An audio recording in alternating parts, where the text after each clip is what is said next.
자, 오늘 말씀 제목은 예수님을 따른다는 것은입니다. 예수님을 따른다는 것은 점점점. 이건 뭡니까? 그것은 무엇일까? 예수님을 따른다라는 것은 무엇일까? 라는 제목으로 말씀 전하겠습니다. 우리는 지난주에 병을 고치시는 예수 그리스도에 대해서 우리가 함께 살펴보았죠. 죄로 말미암아 어그러진 이 창조 질서를 바로잡는 이 처음 사역이 무엇이었어요? 바로 병을 고치시는 그리고 귀신을 쫓아내시는 사역이었다는 것을 우리는 알게 되었습니다. 또한 이렇게 병을 고치시는 이 모든 능력은 주술에서 나오는 것이 아니라 어디에서 나온다고 했죠? 순종에서 나온다고 그랬죠. 하나님의 말씀을 순종하는 것에서 나온다고 말씀드렸습니다. 이렇게 능력이라는 것은 그래서 하나님께 순종함에서 나온다는 것을 우리가 지난주에 확인했지 않습니까? 자, 그러면 여러분은 실제로 순종하는 삶을 살고 계십니까? 어떻습니까, 여러분? 물론 저는 여러분들의 모든 삶의 부분을 알 수가 없습니다. 하지만 우리 주님께서는 여러분들의 일거수일투족, 모든 순간순간, 생각의 작은 조각 하나조차 모두 다 알고 기억하신다라는 것을 꼭 기억하십시오. 그래서 일상의 모든 순간에 저는 우리 성도님들이 주님 말씀에 순종하시는 분들 되기를 간절히 축원드립니다. 자, 그래야 하나님의 능력이 무엇인지 알 수 있어요. 하나님의 능력이 무엇인지를 하나님께 순종해야지만 알 수 있다고요. 그렇죠? 만약에 지금까지 여러분들께서 나는 하나님의 능력이 뭔지 체험해보질 못했어. 그게 뭐야? 라고 말씀하신다면 어쩌면 여러분은 하나님께 아무것도 맡겨드리지 않았기 때문일 수가 있어요. 이건 진짜입니다. 그러니까 여러분, 신앙생활이라는 건 다른 게 없어요. 간단히 말하자면 하나님의 물론 예수 믿는 거죠. 예수를 믿게 하는 건 하나님의 말씀이죠. 그 하나님의 말씀을 믿고 그 말씀에 순종하는 삶을 사는 거예요. 그게 신앙생활이잖아요. 오늘 본문 또한 이러한 순종의 견지에서 예수님의 참된 제자가 되는 것이 어떤 길인지에 대해서 오늘 본문은 우리에게 도전하고 있습니다. 자, 이 얘기는 제 얘기부터 할게요. 저는 어찌됐든 이제 목회자의 길을 걷고 있으니까 하나님의 말씀에 순종해야 되는 어떤 모범의 자리에 있다라고 할 수 있겠죠. 그죠? 그래서 저는 어떤 결정을 하든지 간에 뭐 인생의 결정 혹은 크고 작은 모든 결정 가운데에 하나님이 우선순위 0순위입니다. 1순위도 아니에요. 0순위입니다. 0순위. 모든 저의 일들 가운데 자, 어떤 시점부터 저와 저희 가정은 그랬던 것 같아요. 물론 처음부터 그러진 않았죠. 목회자가 된 과정과 그 이후에도 사실은 좀 여우처럼 기회 잘 보고 뭐 교계에서 세상 말로 좀 지혜롭게 처신을 잘 하면서 좀 더 안정적인 자리들을 찾아다녔다면 겉으로 보기에 지금보다 조금 나은 자리에 있었을 수도 있겠지만 저는 그렇게 하지 못했고 사실 저는 그걸 하지 않았죠. 사실 그러한 길을 찾아가지 않았고 좀 투박하고 어리석은 처사처럼 보이는 결정들을 하면서 지금까지 오게 되었습니다. 하지만 이는 하나님의 말씀하심에 대한 순종이었어요. 누구나 개척을 하면 여러분 어렵다고는 하지만 저는 현재 상황을 각오하면서 현재의 상황들을 이거보다 사실은 더 나쁜 상황을 각오하면서 하나님 말씀에 순종하여 지금까지 오게 된 거예요. 물론 저의 결정이고 그 어떤 사람도 강요한 적 없습니다. 다 저의 선택이고 우리 가정의 선택이었어요. 우리 가정을 돌보시는 주님을 믿고 그분만 바라본 것입니다. 그래서 후회라는 건 단 한순간도 한 적이 없습니다. 오히려 하나님의 인도하심을 향한 기대감만 점점점 커질 뿐이에요. 영적인 동역자들인 우리 필라델피아 교회 성도님들도 저는 당연히 그래야 한다라고 생각합니다. 그래야 하나님의 능력을 경험할 수 있기 때문이에요. 더 쉽게 말하면 하나님께 모든 것을 올인해야 주의 확실한 인도하심을 경험할 수 있습니다. 하나님이 왜 나를 인도하시지 않지? 라고 여러분 생각하실 수 있는데 여러분들이 하나님께 맡겨드려야 하나님이 인도를 하죠. 그게 진짜 큰 문제거든요. 여러분들이 가진 시간, 여러분들의 가진 힘, 여러분들의 가진 물질, 그 무엇이든 나의 것을 크게 잃을 위험성을 감수하고 하나님께 모두 드리는 모험을 감행하지 않고는 하나님의 능력과 인도하심을 결코 경험할 수 없다라는 것입니다. 저는 길면 길고 짧으면 짧은 47년의 인생을 지금까지 살아왔지만 저는 그런 것들을 수도 없이 경험했습니다. 하나님께 올인하는 거, 그거 무모한 거 아니냐라고 물을 수도 있죠. 여러분, 그런데요, 지금 시대에 예수를 믿는다는 것 자체가 무모한 거 아니에요? 여러분, 예수 믿는 거 지금 이 시대에 신앙생활하는 거 무모한 겁니다. 여러분 그 TV 프로그램 중에 무한도전, 그거 별거 아닙니다. 다른 데 있지 않아요. 예수를 제대로 믿는 게 무한도전이에요. 여러분, 어쨌든 저는 지금까지 그러한 무모함 가운데 살아왔어도 밥 굶어본 적 없습니다. 여기서 밥 진짜 끼니를 먹을 돈도 없고 정말 그래서 끼니 못 먹어보신 분 계십니까? 한 끼 정도는 진짜 어떻게 타이밍상 그럴 수도 있다고 봐요. 그런데 저는 어떤 궁극적으로 밥 굶어본 적은 없습니다. 오히려 잘 먹고 잘 살았습니다. 그것은 제 능력이 아니라 하나님께서 다 공급해 주셨기 때문이에요. 앞으로도 저는 그럴 겁니다. 저의 한 20대를 돌아보면요, 20대부터 좀 설명을 해드리자면, 저는 군대를 제대하고요, 학교를 졸업한 후에 27살 때 첫 직장을 들어갔거든요. 근데 직장운이 너무 좋아서 CJ 계열사 중에 CJ 푸드빌이라는, 지금도 있습니다, 회사가 있어요. 여러분들 잘 아는 빕스가 그 브랜드인데, 근데 CJ 푸드빌의 구매 물류팀으로 신입 정직원으로 입사했어요. 계약직도 아니었습니다. 되게 좋았어요, 운이. 직장은 아시다시피 그 옛날엔 대치동 음마아파트 사거리에 있었거든요. 그래서 저 한 2년 정도 잘 다녔습니다. 잘 다녔고, 제가 29살 됐을 때 이제 일 한창 배워서 한참 일할 때에, 그때 CJ가 그 식용유 사업을 전부 다 독과점을 하기 시작합니다. 그래서 해표 식용유, 여러분 아십니까? 그 해표 식용유라고 있었던 그 회사 이름이 신동방이었는데, 그 CJ가 그 신동방을 인수하게 됐어요. 근데 그 공장이 굉장히 크고 좋았거든요. 그게 진천이라는 곳에 있어요. 충북 진천에. 그래서 신동방을 인수하면서 구매 그 물류 그 부서 전체가 센터를 이전하게 됐습니다. 부서 자체가 다 진천으로 가게 되었어요. 그때 저는 이제 29이었는데, 그래서 저는 지방 발령을 받은 거죠. 지방 발령을 받았고 진천으로 내려가야 됐어요. 그래서 사택에서 살아야 됐고, 회사에서 그 허름한 그 빌라 같은 거 하나를 아예 사가지고 거기다 직원들 다 때려 몰아 넣더라고. 그래서 어쨌든 집도 좋고, 때로는 주일 근무도 해야 했습니다. 구매가 그런 게 어디 있습니까? 주일이 어디 있어요? 아시겠지만 구매 물류팀은 여러분 주일 그런 거 없습니다. 공휴일 그런 거. 여러분, 당시에 저는 서울에 있는 저의 모교회, 여기 계신 많은 분들의 모교회이기도 하신데, 모교회에서 청년 예배 찬양 인도자였고, 찬양 인도 저는 2004년부터 찬양 인도를 했었습니다.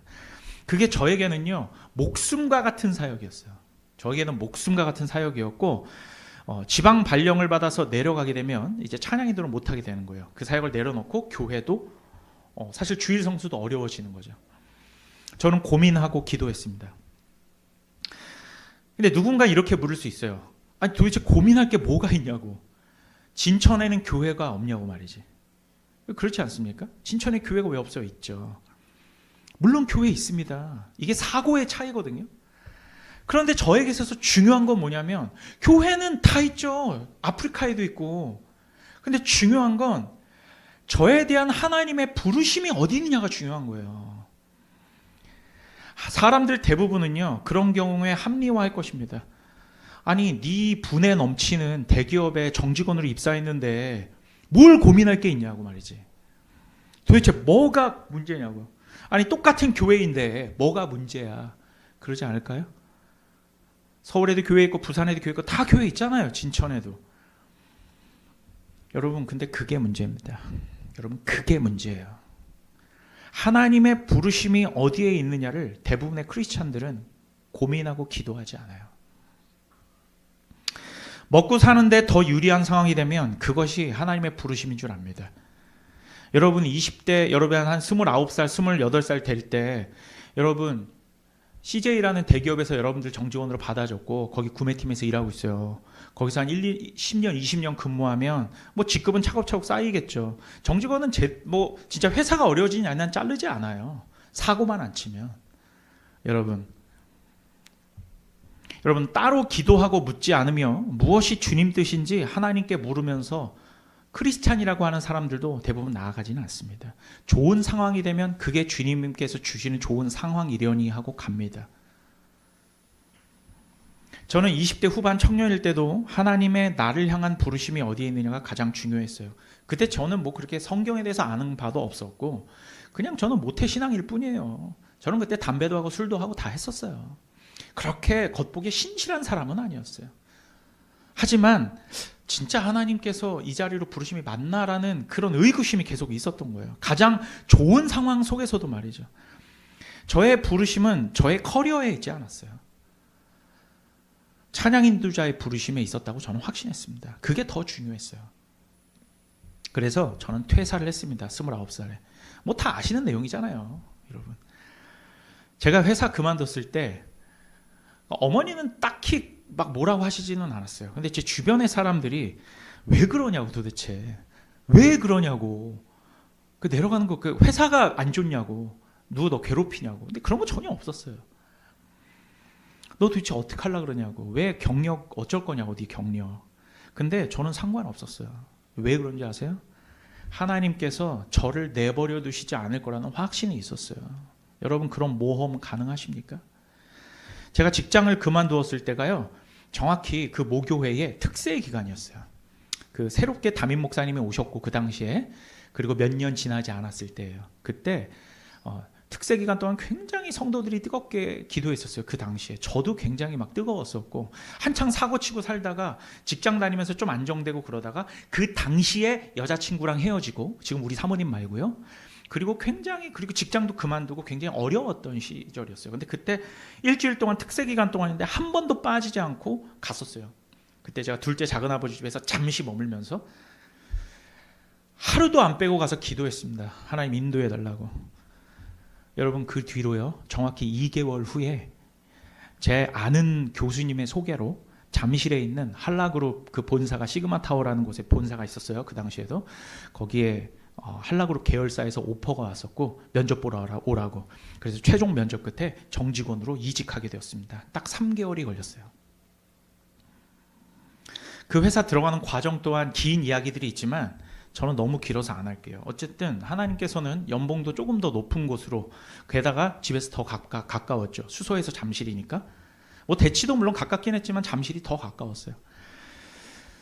여러분, 그렇게 하고 저는 청년부 찬양 인도자를 계속했습니다. 한 번도 빠지지 않고 섬겼고, 저는 결혼 이후에도 그 사역을 저의 목숨처럼 여기고 사역했습니다. 그 교회에서. 그리고 제가 전도사 되기 직전까지 했어요. 2010년도까지 했습니다. 2004년부터. 여기 아는 분은 다 아실 거예요. 제가 그리고 그 회사 4년 다니고요, 주의 부르심 따라서 신대원에 들어가게 된 거예요. 저는 지금까지 이런 식으로 살아왔습니다. 저한테 있어서 중요한 건 주의 부르심이었어요. 세상에서의 길들이 아니었습니다. 거기에 저는 맞춰서 산 적이 단 한 번도 없어요. 근데도 밥 굶어 본 적이 없고 커리어에 문제가 생긴 적 단 한 번도 없습니다. 사실 저는 생겨도 상관없었어요. 그걸 각오했으니까요. 여러분, 아주 사소한 것이라도 하나님을 영순위로 두시고 올인하시길 축원드립니다. 저는 그렇게 막 도덕적으로 완벽하거나 아니면 사람들한테 모범을 주는 사람이 아니에요. 저는 사람들한테 그렇게 모범을 보여줄 사람이 아닙니다. 근데 제가 여러분들한테 자신할 수 있는 건, 저는 하나님께, 예수 그리스도께 올인한 거, 그거 하나만은 여러분들한테 자신 있게 말씀드릴 수 있어요. 제가 때로는 넘어지고 죄성에 이끌려서 넘어지고, 때로는 막 진짜 뭐 바닥을 기고 할 때도 있었지만, 그럼에도 불구하고 하나님께서 내 인생을 송두리째 움직여 가시고 결국은 신실하게 사용하실 거라고 하는 믿음과 확신이 마음속 깊은 곳에 끝까지 있었단 말이에요. 그래서 지금까지 오게 된 거거든요. 여러분, 주의 부르심과 주의 뜻이 우선이었습니다. 저는. 여러분도 그러십니까? 제가 목사라서 말씀드린 게 아니에요. 제가 신학하기 전에도 저는 똑같이 말씀드릴 수 있었어요. 여러분, 예수님을 따르시려거든 확실하게 따르시고, 믿으시려면 확실하게 믿으시라는 거예요. 차라리 긴가민가 할 거면 한번 주님을 완전히 떠나보시라는 거예요. 교회에서 내쫓으려고 하는 게 아니라 진짜 진짜 확신이 들지 않고 뭐 예수님 뭐야 도대체 믿어지지도 않고 그럼 완전히 떨어져서 세상을 벗삼아 한번 살아보시라는 거예요. 근데 저는 그렇게 한번 살아봤거든요. 비참함이 찾아오더라고요. 죽을 만큼의 마음의 그 건조함과 그 가뭄 같은 마음의 그 가뭄이 막 찾아오더라고요. 견딜 수가 없었어요. 주님께 돌아가지 않으면. 여러분, 하나님께서는 이도저도 아닌 사람, 미지근한 사람, 요한계시록에 보면 미지근한 그런 사람은 하나님 토해버리십니다. 여러분, 결코 이런 사람은 예수님의 참 제자가 될 수 없는 거예요. 저의 경우는 하나님께 올인을 했어도 전 20대 때 진짜 올인을 했거든요. 군대 제대하고 나서. 그럼에도 불구하고 그다지 비참한 삶으로 저를 인도하시지 않았어요. 저는 뭘 열심히 해본 적이 없습니다. 다 하나님이 인도하심이었어요. 사실 비참으로 인도하셔도 저는 괜찮다라는 각오가 되어 있었습니다. 진짜로 나 거지가 돼도 괜찮다. 일단 주님께 올인하자고 갔거든요. 그런데 단 한 번도 그렇게 몰아가신 적이 없어요. 여러분 아시는 분들은 아시겠지만 작년 겨울에요. 제가 좀 물질적으로 살짝 힘들었을 때였어요. 한 6개월 전이었지만 한 달 버틸 돈이 그때는 없었어요. 제가 지금 우리 교회가 개척교회이고 제가 지금 사례를 받는 상황은 아니니까. 그래서 저는 그럴 때마다 늘 사소한 것도 하나님께 좀 달라고 기도하는 편이거든요. 항상 하나님 이거 피를 채워주세요. 하나님 없어요. 하나님 뭐 차가 필요해요. 뭐가 해요? 어떻게 할까요? 항상 기도하고 물어본단 말이에요. 근데 그 12월 중순이었는데 정말 무심코 어쩌다가 로또를 하나 샀어요. 여러분 목사가 로또 사도 됩니까? 뭐 되지 왜 안 돼요? 제가 뭐 여행을 바라고 그런 게 아니라 진짜 무심코 샀거든요. 여러분 그게 근데 그때 정말 12월 어떻게 지내지? 딱 이럴 때였단 말이에요. 현금이 없어가지고. 근데 그때 여러분 아시잖아요. 저 로또 3등이 딱 됐어요. 5개가 맞더라고요. 그리고서 138만 원 정도가 들어왔습니다. 딱 한 달 정도 버티고 1월 달 되면 조금 풀리는 딱 그런 상황이었는데 하나님이 고텀을 채워주시더라는 거예요. 그런 방식을 통해서라도 여러분 베스킨라빈스 제가 한번 쌌잖아요. 여러분 기억하시죠? 여러분 제가 지금 로또 사시라고 말씀드린 게 아니에요. 저의 집중은 어디냐면 저는 하나님께 가장 사소한 가로도 채워달라고 도와달라고 하나님 지금 없다고 절절매면서 주님 다 하나님께 드립니다. 주님 저를 좀 채워주세요. 중요한 건 예수님은 예수님께 모든 것을 내던지고 맡긴 당신의 제자들을 반드시 책임지시며 결코 예상할 수 없는 방식으로 채우시고 인도하신다라는 거예요. 그런 역사를 체험하려면 여러분들이 예수님께 올인해야 될 거 아니에요. 여러분 저를 지금껏 그렇게 인도하셨고 그런데 저는 뭐냐면 그렇게 하지 않으시면 저 삐질 거예요. 그렇게 안 하시면 저는 나가버릴 거예요. 이게 아니라 각오가 되어 있습니다. 내 목숨마저 가져가처럼 마음대로 해보세요 한번. 이런 좀 배짱이 있어야 되지 않습니까? 신앙생활에. 그 배짱으로 저는 지금까지 살아온 거예요. 진짜로 그래요. 진짜로. 제 주변 사람들 아시잖아요 이걸. 그죠? 오늘 본문은 바로 이 이야기를 하고 있는 것이에요. 오늘 본문은 이 이야기 하는 거예요 여러분. 오늘 본문을 보시죠. 자 18절을 보니까 예수님께서는 자 무리가 자신을 향해 나온 것을 보셨어요. 그리고서 어떻게 하셨습니까? 피하셨어요. 건너가셨단 말이에요. 여러분 절대 착각하시면 안 돼요. 예수님은 무리를 어서 오렴 하고 받아들이시는 분이 아니에요. 현대 잘못된 복음주의가 떼거지로 주님께 뭐 좀 달라고 찾아가면 주님이 다 주신 줄 착각하고 있어요. 주님은 무리를, 그러니까 이 무리라는 게 아무 생각 없이 병든 자를 치유하시는 걸 보고 나도 콩고물이나 떨어지지 않을까 하고 찾아가는 무리들을 피하신단 말이에요. 오히려 주님은. 여러분 막연하게 나도 뭔가 얻기를 바라는 것입니다. 그러니까 진짜 내 삶 가운데 치이고 완전히 털려서 진짜 오직 한 길은 예수밖에 없나 하고 그때 소명이 일어나는 그런 분 말고요. 그렇게 부르심을 받은 사람 말고 이리저리 어중이 떠중이로 그냥 이리 밀리고 저리 밀려서 뭐 내 와이프에 끌려오든가 내 남편한테 끌려오든가 이래서 교회 오는 사람, 이런 무리들 말입니다. 여러분 예수 그리스도를 인격적으로 만나고 하나님께 자신의 인생을 올인한 참 제자가 아니라 떡고물이라도 떨어지지 않을까 하는 마음으로 나오는 사람은 예수님께서 피하신다라는 거예요. 이렇게 오늘 본문은 예수님께서 오히려 배척하시는 제자도에 대한 이야기입니다. 어떤 사람들은 부르시지 않는가 하는 그런 제자도란 말이죠. 예수님을 믿고 따른다는 것은 작금의 많은 교회들이 만들어 놓은 그런 썬데이 크리스찬들의 모습이 아니라는 겁니다. 사복음서를 한번 잘 읽어보세요. 그러면 어떤 마음이 들어야 되냐면 내가 지금 이따위로 신앙생활을 해도 되나? 반드시 그 생각이 들어야 돼요. 사복음서 전체를 자세히 읽어보면. 왜? 제자들의 삶은 내 삶과는 완전히 다르거든요. 여러분.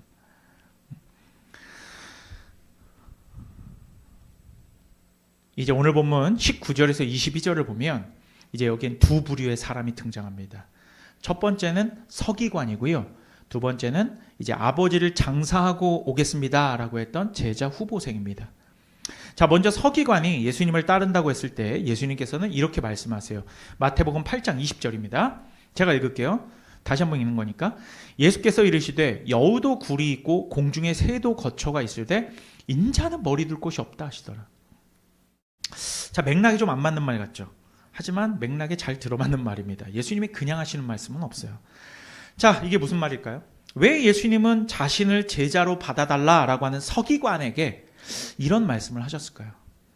자, 먼저 여러분, 서기관이 어떤 사람입니까? 서기관, 공무원 아니에요. 서기관은 율법 교사입니다. The teacher of the law예요. 법을 가르치는, 그러니까 율법을 가르치는 교사란 말이에요. 교수입니다. 교수. 신학 교수라고 생각하시면 돼요. 회당에서 사람들에게 율법 교리를 가르치는 사람이란 말이죠.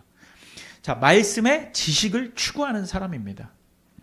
교양 있는 사람이에요. 직급이 있고 공동체에서 좀 인정받는 사람입니다. 지식인이에요. 이런 사람이 예수님을 따르겠다면 그럼 예수님은 아마도 천군만마를 얻는 것과 같습니다. 왜 그런 줄 아십니까? 여러분, 예수님의 그 12 제자들의 그 면모를 보십시오. 다 어떤 사람이었습니까? 절반이 어부였습니다. 거의 절반이 어부였어요. 그죠? 그리고 또 한 명은 세리, 사람들한테 손가락질 받는 세리마태. 또 한 명은 알려진 바에 의하면 그 셀롯인 시몬이라고 있죠. 이 셀롯이 질럿이라는 거예요. 열성분자, 광신도요란 말이죠. 그러니까 한마디로 무슨 이상한 신천지 같은 데 빠졌다가 나온 사람, 이런 사람을 생각하시면 돼요. 세상에서 그렇게 인정받는 사람들이 아니란 말입니다. 하지만 서기관 정도 되면 예수님의 사역에 대외적으로 좀 도움될 만한 사람 아닐까요?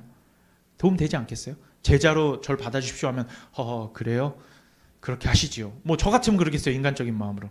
하지만 예수님은 이 서기관의 본질을 꿰뚫으십니다.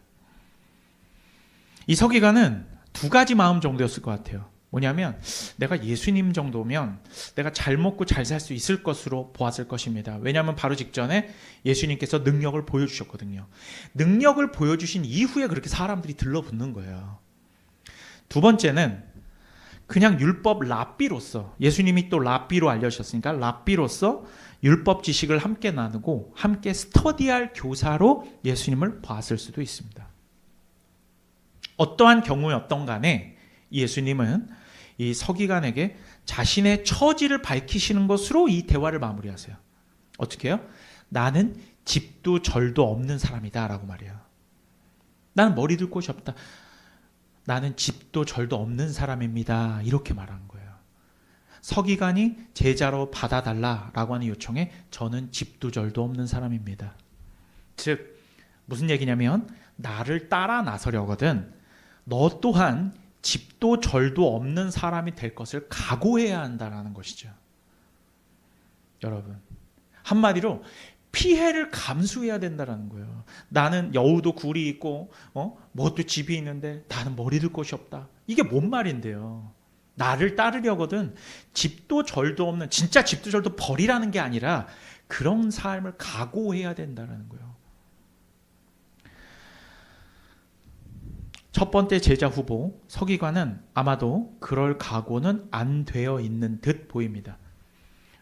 만약에 그렇다면 예수님의 제자는 탈락이죠. 물론 결과는 기록하고 있지는 않습니다. 곧바로 두 번째 사람으로 넘어갑니다. 두 번째, 어떤 한 사람은 예수님을 정말 따르는 제자가 되고 싶은 사람이었나 봐요. 그런데 시간이 조금 필요했습니다. 자, 예수님은 계속 갈릴리를 움직이시면서 다니며 사역을 하셨는데 이 제자 후보생은 때마침 아버지가 돌아가신 거예요. 자식된 도리로 생각한다면 당연히 장례를 마쳐야죠. 그죠? 그래서 예수님께 양해를 구합니다. 제가 장례식만 딱 끝나고 제가 합류하겠습니다. 근데 예수님은 이렇게 말씀하시죠. 죽은 자들이 죽은 자들을 장례하게 하고 너는 나를 따르라. 좀 잔인하지 않습니까? 너무 좀 이렇게 지나친 거 아니에요? 너무 사회성 결여된 거 아닙니까? 라고 우리는 생각할 수 있죠. 매우 당혹스럽고 또한 부담스러운 말씀이 아닐 수 없습니다. 웬만한 상식을 가진 사람이라면 장례 치르고 오라고 하죠. 그 어떤 선생이거든 그럼 아버님 장례를 치르고 오도록 하세요. 당연히 그렇게 말하죠. 그럼 예수님은 비정상적이신 겁니까? 물론 이런 말씀은 당연히 해석이 필요합니다. 문자 그대로 오늘날 적용하면 안 되죠. 그러니까 교회 일이 더 중요하니까 부모 장례도 가지 마. 이렇게 해석하면 곤란해요. 그걸 말씀하시는 게 아니에요. 오늘 예수님의 말씀의 의도가 무엇인지 파악하시는 것이 중요하다는 거죠. 당연히 당시의 1세기 유대 관습 문화 속에서도 부모의 장례 관습은 매우 중요했습니다. 오늘날 우리나라 조선시대만큼 중요했단 말이에요. 며칠 동안 장례를 지내야 됐고 슬퍼했어야 됐어요. 부모님이 돌아가시는 거잖아요. 그죠? 오히려 더욱 엄격했다라는 거죠. 사실 예수님의 이러한 요구는 비상식적인 요구가 맞습니다. 당시에도. 근데 왜 예수님은 이런 말씀을 하셨을까요? 이것은 제가 서두에 말씀드렸던 저의 간증과 일견 맞아 떨어집니다. 자, 저는 CJ라는 회사를 잃지 않고도 신앙을 지킬 방법이 있었어요? 없었어요? 있었죠. 진천에 있는 교회를 다니면 됐잖아요. 그건 일반 사람들이 생각하는 방법이었던 거예요. 그리고 틀리지 않아요, 도덕적으로. 자, 아버지의 장례를 치르고서 주님을 따르는 거 이상합니까? 하나도 안 이상해요. 회사가 진천으로 이동을 해서 나도 당연히 이동한다. 누가 뭐라고 합니까? 아무도 저한테 뭐라고 할 사람이 없어요. 저의 선택인 거예요. 자, 지금 이것도 마찬가지입니다. 너의 선택이라는 거예요. 너의 선택이라는 거예요.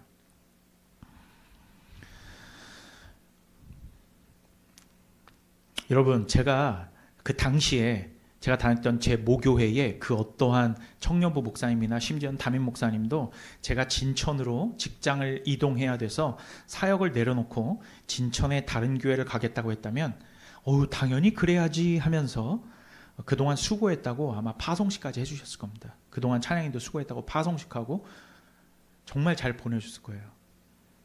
그런데 그때 저에게 오늘 예수님처럼 그 누구도 정말 그 부르심이 맞는지 확인해 보라고, 죽은 자들로 죽은 자를 장례하게 하고 너는 나를 따르라고, 그런 부르심이 없는지 확인하라고 저한테 조언했던 목회자는 단 한 사람도 없었어요.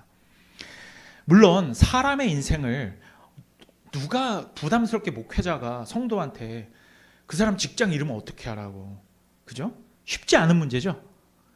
본인이 선택해야 될 문제예요. 그 누구도 왈가왈부할 수 없어요. 본인의 선택입니다. 저는 제 안에서 그 외침이 있었던 거예요. 이 직장보다 너는 그 누구도 저를 대신할 사람이 왜 없습니까? 찬양인도자는 너무나 많죠. 저 아니면 할 수 없는 일도 아니었어요. 근데 저에게 있어서는 그게 주님께서 저를 부르시는 저의 부르심이었단 말이에요.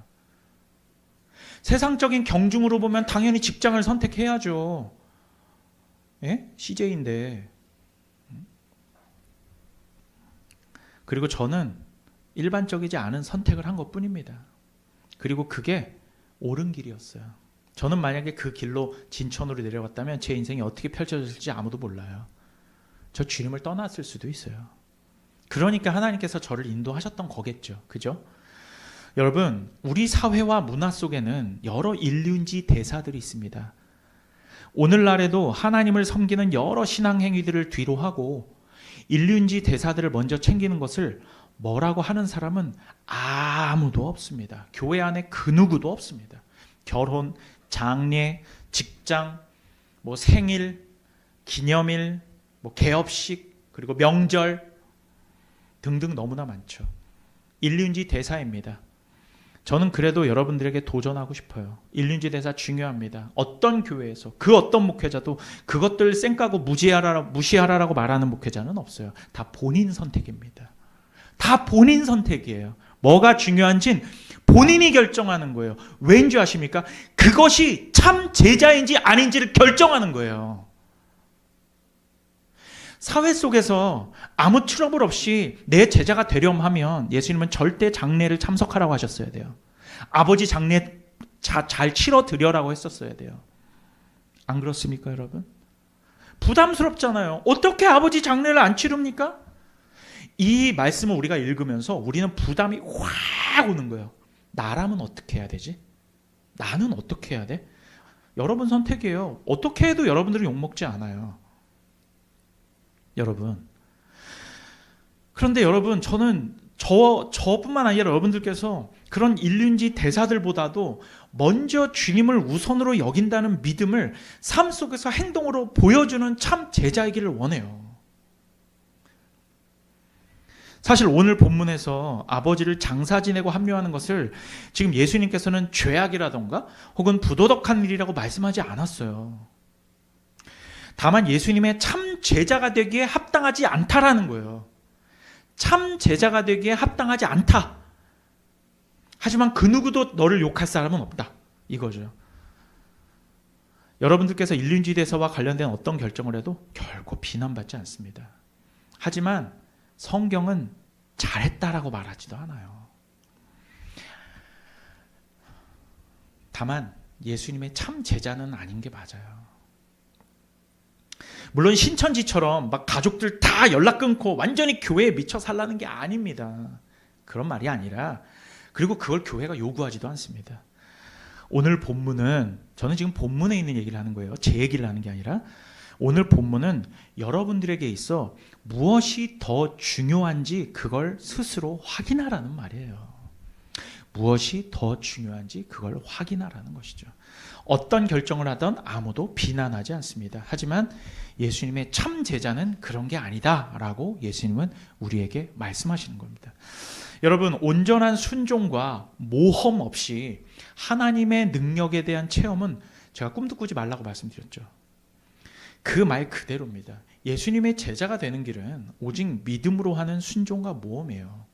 우선권의 싸움이고 포기의 싸움이며 때로는 상식을 초월해야 하는 싸움입니다. 상식대로라면 이렇게 하는 게 맞는데 그걸 초월해야죠. 그게 신앙생활 아닐까요, 여러분? 상식대로 세상 사람들에게 욕 안 먹고 똑같이 인정받고 살아간다고요? 그게 기독교인의 삶이라고요? 성경은 그렇게 얘기한 적이 단 한 번도 없어요. 언제나 세상과 부딪히게 되어 있습니다. 세상 사람들에게 내가 비상식적으로 보여질 수 있는 모험을 기꺼이 감당해야 하는 그러한 길인 거예요. 예수님의 제자가 되는 길은 머릿속에서만 상상하는 일이 아니라, 관념 속에서의 종교가 아니라 실제 삶 속에서 보여줘야 하는 선택과 행동이라고요. 야고보 사도는 그걸 잘 말해주고 있죠. 야고보서 1장 6절에서 8절입니다. 우리 함께 읽을까요? 여러분들도 이렇게 이 고백이 되길 원합니다. 함께 읽습니다. 6절부터 시작. 오직 믿음으로 구하고 조금도 의심하지 말라. 의심하는 자는 마치 바람에 밀려 요동하는 바다 물결 같으니 이런 사람은 무엇이든지 주께 얻기를 생각하지 말라. 두 마음을 품어 모든 일에 정함이 없는 자로다. 내가 이런 사람은 아닌지, 내가 두 마음을 품은 사람은 아닌지 돌아봐야 할 것입니다. 여러분, 바로 이것이 죽은 자들로 그 죽은 자를 장사하게 하라 하는 예수님 말씀의 진의예요. 이게 장례를 가볍게 생각하라는 게 아니에요. 진짜 중요한 일이 무엇인지 우선순위를 확인하라는 거예요. 하늘의 일로 보자면, 하나님 나라의 차원에서 보자면 장례가 중요한 겁니까? 자, 우리 아버지가 돌아가셨어요. 그 아버지 어디 계신데요? 주님과 함께 있잖아요. 주님과 함께 있잖아요. 그 육신과 영혼이 떨어져서, 제가 진짜 T처럼 말씀드리자면 죽음은 슬프고 정말 가슴 아픈 일이지만 정말 모든 진리 가운데 생각하면 존재가 소멸했습니까? 우리 할머니, 제가 사랑하는 우리 할머니 권사님, 존재가 소멸했어요? 주님과 함께 계시단 말이에요. 언젠가 다시 볼 거예요. 육신이 부활할 거거든요. 장래가 중요합니까? 그런 차원에서 보자면. 아니면 예수님을 따르는 것이 중요합니까? 물론 둘 다 중요해요. 장래 당연히 지내야죠. 그런데 정말 예수님께서 우리에게 그런 믿음의 테스트를 할 때가 온다고요. 무엇이 더 중요하니? 이렇게 우리에게 물어오신단 말입니다. 여러분, 한번 믿었으면 의심하지 말고 한번 끝까지 밀어붙이라는 것이죠. 심지어는 아버지의 장래까지 후순위로 두어 때로는 사람들에게 욕을 먹을 각오까지 되어 있느냔 말이에요. 만약에 예수님께서 이 사람에게 그 아버지의 장래를 다른 사람이 치르게 하고 넌 날 따르라는 걸 순종했다면 이 사람이 욕 먹었을까 안 먹었을까요? 무지하게 욕 먹었을 겁니다. 무지하게 욕 먹었을 거예요.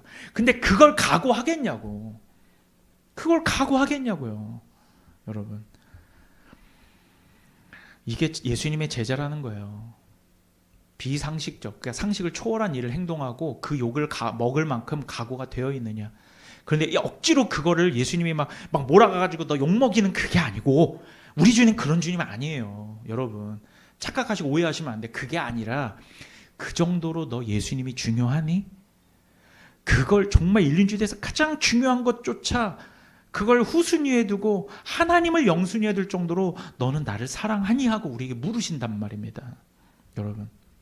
여러분, 정말 그 각오가 되어 있어야 예수님의 제자라는 거죠. 하지만 하나님은 정말 테스트를 하시고자 우리를 코너로 몰기도 하시지만 결코 그 최악의 상황은 맞이하게 하신 적이 거의 없습니다. 진짜 믿음의 사자, 우리 누구죠? 손양원 목사님 같은 정말 그런 특이한 케이스 외에는 우리를 그런 극단으로 몰아가신 적은 거의 없어요, 여러분.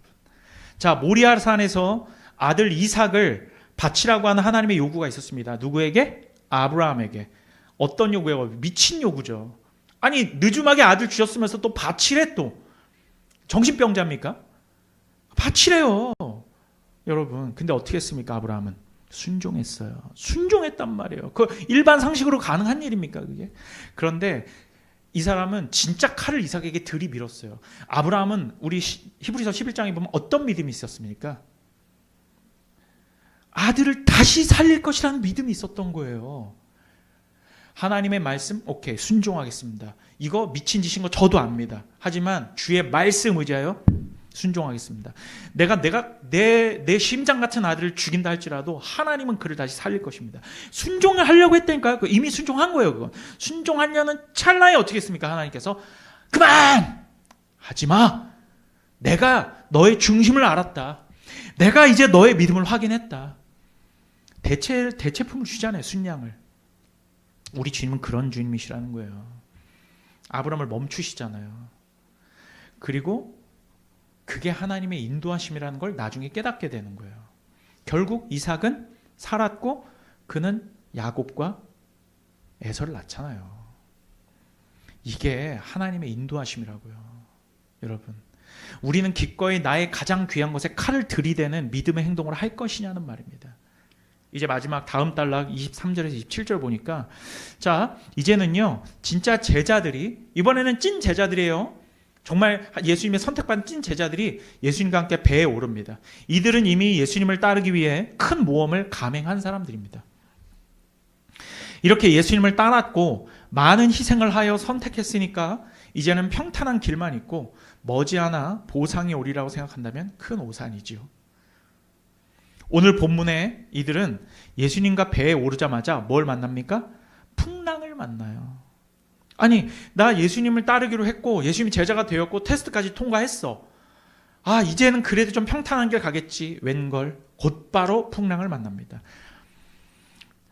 사람들의 예상과는 많이 다른 스토리가 전개되는 것이죠. 나는 이렇게 큰 희생을 하면서 예수님을 따랐는데 적어도 일반 사람들만큼은 평탄한 길을 가야 하는 게 아니냐? 라고 생각을 하는 거죠. 그렇다면 오산입니다. 예수님의 제자가 되는 일은 내 시간 쓰고도 욕먹는 길이고 내 돈 쓰고도 비난받는 길이에요. 인생에 좋은 일만 가득하지 않습니다. 인생에 때로는 풍랑이 일어나요. 때로는 좋은 일도 주시고요. 심지어 이렇게 큰 풍랑이 있는데 하나님의 응답을 극바로 해주셔요? 안 해주셔요? 안 해주십니다. 예수님이 뭐하고 계셨어요? 주무시고 계셨습니다. 평행한 다른 본문을 보면은 예수님께서는 아래층으로 내려가 깊이 잠드셨다고 얘기해요. 참 그리스도인들이라 할지라도 때로는 하나님이 계신가 안 계신가 하는 시간들이 있다라는 것입니다. 제자들이라도, 참 제자들이라도, 저와 여러분 같은 참 제자들이라도 삶 속에 풍랑이 일고 거친 비바람이 불면 대부분은 아이고 나 죽네 살려주세요. 예수님 저에 대한 부르심 다 거짓말입니까? 나 인도해 주신다는 거 다 거짓이에요 하면서 울부짖게 되어 있죠. 심지어 후회합니다. 아, 나 배 괜히 탔어. 아, 예수님 괜히 따라왔어. 아, 내가 이러려고 예수 믿었나 하면서 투정까지 부립니다. 그리고 그럴 수 있어요. 그것까지만 잘못됐다고 하는 게 아닙니다. 울부짖는 게 왜 잘못됐습니까? 그죠? 하지만 참 제자들은 이게 중요합니다. 참 제자들은 불평도 하고 때로는 울부짖기도 합니다. 투정도 부려요. 하지만 진짜 하나님을 찾으면서 그렇게 합니다. 혼자 술 마시고 넋두리하는, 그리고 사람들 의지하는 그게 아니고 진짜 제자들은 주의 이름을 부르면서 기도 중에 투정을 한단 말입니다. 응답하지 않으시는 상황이라도 여전히 주님을 신뢰하는 것이지요. 그러다 주님의 때가 되면 예수님은 반드시 응답하십니다. 이게 중요해요. 반드시 응답하십니다. 오늘 말씀 26절에서 이렇게 말씀하시죠. 마태복음 8장 26절입니다. 함께 읽습니다. 26절 시작. 예수께서 이르시되 어찌하여 무서워하느냐, 믿음이 작은 자들아 하시고 곧 일어나사 바람과 바다를 꾸짖으시니 아주 잔잔하게 되거늘. 자, 여러분, 문제는 상황이 아니라 우리의 믿음이었던 것입니다. 상황은 우리에게 문제가 되지 않아요. 언제나 믿음이 우리의 문제였습니다. 그래서 성숙한 주님의 제자들은 상황을 보지 않고 예수님의 약속을 바라봅니다.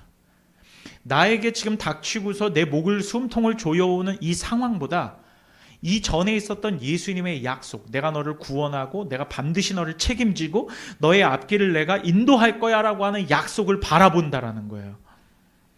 그렇게 되면 힘든 상황 속에서도 반드시 우리 주님은 응답하신다라는 것을 믿고 있기 때문입니다.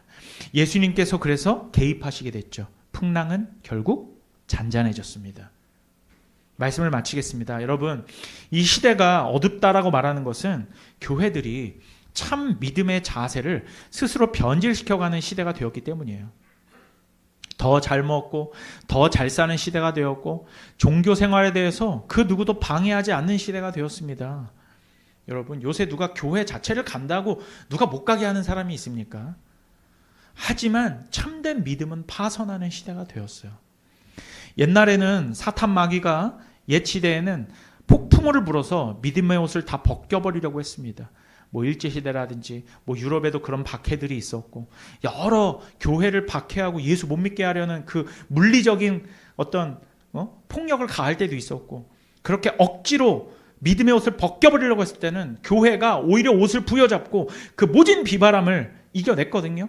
스크럼을 짜서 함께 믿음을 지켜가고 결코 믿음의 옷을 벗지 않았습니다. 먹고 살기 힘들었지만 교회가 믿음으로 하나 되어서 항거했어요. 교회는 잡초처럼 밟으면 밟을수록 퍼져나갔습니다. 하지만 사탄 마귀는 뭐 계몽주의 이후 그리고 모더니즘과 포스트 모더니즘 이후로 이제 전략을 바꿨습니다. 달콤한 인본주의와 상식의 훈풍을 마구 불어제꼈어요.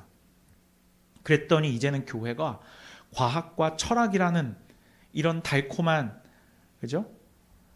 감미료, 조미료를 마구 섭취하여 각성하게 되었죠. 그리고 스스로 훌러덩 믿음의 옷을 벗어버리는 지경에 이르렀습니다. 이젠 아무도 믿지 말라고 말하는 사람 없어요. 이젠 스스로가 내가 생각해보니까 아닌 것 같아, 이런 시대가 됐어요. 그 전에는 절대 지킬 것이라던 믿음을 스스로가 그 배에 빵꾸를 내서 좌초하는 그런 지경에 이르게 된 것입니다. 자, 여러분, 우리가 예수님의 참된 제자라면 다른 것이 아니라 오직 믿음으로만 살아야 할 것입니다. 세상의 상식을 때로는 벗어나더라도 믿음의 모험을 감행해야 하는 것이 참된 제자의 삶이기 때문이에요. 여러분, 우리는 성경을 통해 분명히 알게 되었습니다. 예수님의 참 제자는 이 시대에 흔해 빠진 기독교인들이 아니라는 것을 말합니다. 여러분들이 주변에서 보시는 그리스도인들 중에 진짜 참 예수님의 제자, 찐 그리스도인이 얼마나 되십니까? 정말 냉철하게 믿음과 진리의 눈으로 한번 바라보신 적 있으세요? 그리고 여러분들 자신조차도요. 여러분, 그들이 바로 오늘 본문 18절에 나오는 무리들입니다. 무리들이 다른 데 있는 줄 아십니까? 천지 빽깔입니다, 여러분. 이들은 예수님께서 피하셨다라는 것을 반드시 기억해야 할 것입니다. 우리가 혹시 그런 사람이 아닌지는 말씀으로 점검해야 하는 것이 아니겠어요? 여러분, 순종함으로 참된 제자로 드러나십시다. 믿음과 순종으로, 주의 말씀에 대한 순종으로 주님, 나는 주님의 참된 제자가 맞습니다라는 것이 드러나길 소원해요. 믿음의 모험을 감행하십시다. 여러분들의 실제 삶 가운데서 말이죠.